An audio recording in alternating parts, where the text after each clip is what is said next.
चलिए आज बात करते हैं भारत के एक बहुत ही एम्बिशियस अर्बन प्रोजेक्ट की, smart city mission. BPSC mains की तैयारी के लिहाज से ये एक ऐसा टॉपिक है जिसे नजरअंदाज नहीं किया जा सकता। तो सीधे मुद्दे पर आते हैं। तो ये स्मार्ट शहर आखिर है क्या? देखिए, ये सिर्फ टेक्नोलॉजी और नए नए गैजेट्स के बारे में नहीं है। नहीं, ये हमारे शहरों में हमारे रहने, काम करने और एक दूसरे से जुड़ने के तरीके को पूरी तरह से बदलने की एक कोशिश है। इस बड़े प्लान के पीछे की सोच क्या है और जमीन पर ये कैसे काम कर रहा है, आइए इसे समझते हैं। हर बड़ी पहल के पीछे एक क्यों छुपा होता है। तो सबसे पहले यह समझना जरूरी है कि भारत को इस स्मार्ट सिटी मिशन की जरूरत ही क्यों पड़ी। चलिए इसके पीछे की वजह को जानते हैं। ये आंकड़ा ये अपने आप में पूरी कहानी कह देता है।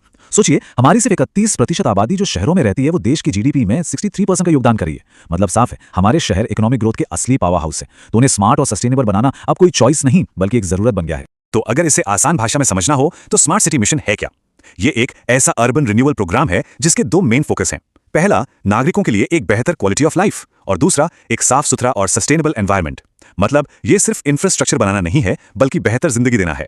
तो आखिर वो क्या चीजें हैं जो किसी शहर को स्मार्ट बनाती हैं? ये सिर्फ फ्री वाईफाई नहीं है, ये हैं वो कोर फैसिलिटीज, जैसे 2400 घंटे पानी और बिजली की सप्लाई, अच्छा वेस्ट मैनेजमेंट ताकि हमारे शहर साफ रहें, एक ऐसा पब्लिक ट्रांसपोर्ट जो भरोसेमंद हो, और इन सबके ऊपर डिजिटल कनेक्टिविटी और ई गवर्नेंस जो सरकारी सेवाओं को आसान बनाए।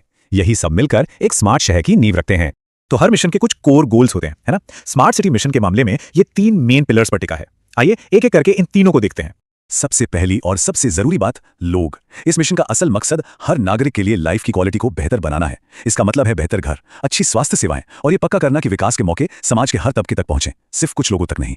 दूसरा पिलर है इकोनॉमिक ग्रोथ। स्मार्ट शहर एक तरह से आर्थिक विकास के लिए चुंबक का काम करते हैं। जब इंफ्रास्ट्रक्चर बेहतर होता है और माहौल अच्छा होता है तो ये शहर इन्वेस्टमेंट को खींचते हैं, जिससे नई नौकरियां पैदा होती हैं और लोकल इकोनॉमी को जबरदस्त बढ़ावा मिलता है।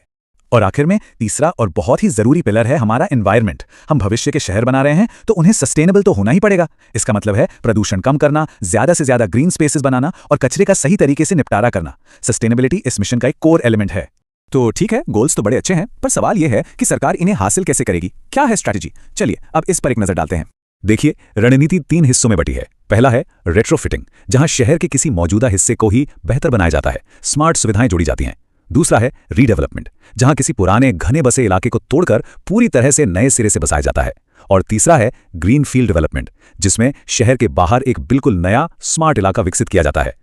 और इन एरिया स्पेसिफिक प्लान्स के अलावा एक और चीज है जिसे पैन सिटी सोल्यूशन कहते हैं। यहीं पर टेक्नोलॉजी का असली रोल आता है। यहां हम ऐसे स्मार्ट सोल्यूशंस की बात कर रहे हैं जो पूरे शहर की समस्याओं को हल करें, जैसे इंटेलिजेंट ट्रैफिक मैनेजमेंट सिस्टम या फिर डिजिटल प्लेटफॉर्म्स जिससे सरकारी सेवाएं सीधे लोगों के फोन पर पहुंचे। ये सब सुनने में तो बहुत अच्छा लगता है ना? पर जमीन पर क्या हो रहा है? प्रोग्रेस कैसी है? चलिए जरा नंबर्स पर नजर डालते हैं कि वो क्या कहानी बताते हैं। इस मिशन के तहत पूरे देश में कुल 100 शहरों को चुना गया है। और ये चार्ट देखिए, ये काफी इंप्रेसिव कहानी बताता है। नवंबर 2024 तक टेंडर किए गए प्रोजेक्ट्स में से लगभग 91% पूरे हो चुके हैं।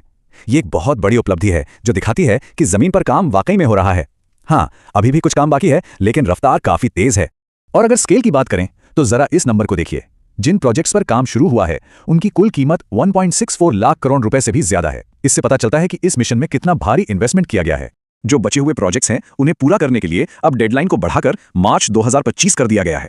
अब आते हैं बीपीएससी एस्पिरेंट्स के लिए सबसे जरूरी हिस्से पर, बिहार। अपने राज्य में 4 शहरों को इस मिशन के लिए चुना गया है: पटना, मुजफ्फरपुर, भागलपुर और बिहार शरीफ। इन शहरों में अर्बन रिन्यूअल के लिए कई एक्साइटिंग प्रोजेक्ट्स चल रहे हैं। जैसा कि यहां देख सकते हैं, बिहार को इस मिशन के तहत अच्छी खासी फाइनेंशियल हेल्प मिली है। मिसाल के तौर पर भागलपुर को 49 करोड़ और मुजफ्फरपुर को 21.73 करोड़ रुपए मिले हैं। ये वो कॉन्क्रीट एग्जाम्पल्स हैं जिन्हें अपने जवाबों में इस्तेमाल करके ये दिखाया जा सकता है कि मिशन राज्य में कैसे काम कर रहा है। लेकिन जैसा कि हम जानते हैं, इतना बड़ा कोई भी काम बिना चैलेंजेस के तो होता नहीं है। तो चलिए अब जरा उन मुश्किलों पर भी नजर डालते हैं जो इस मिशन के रास्ते में आई हैं, और आगे का रास्ता क्या है। देखिए, इतने बड़े पैमाने पर किसी प्रोजेक्ट को लागू करना आसान नहीं होता। प्रोजेक्ट्स में देरी होना, फंड्स की कमी पड़ना और सबसे बड़ी बात, अलग अलग सरकारी विभागों के बीच कोऑर्डिनेशन बिठाना, ये सब असली चुनौतियां हैं। इन मुश्किलों से पार पाना ही मिशन की कामयाबी के लिए सबसे जरूरी है। और एक बहुत जरूरी बात, ये समझना कि स्मार्ट सिटी मिशन अकेले काम नहीं कर रहा है। ये टेबल बहुत अच्छे से दिखाता है कि ये अमृत मिशन, स्वच्छ भारत मिशन और प्रधानमंत्री आवास योजना जैसी दूसरी बड़ी सरकारी योजनाओं के साथ मिलकर कैसे काम कर रहा है।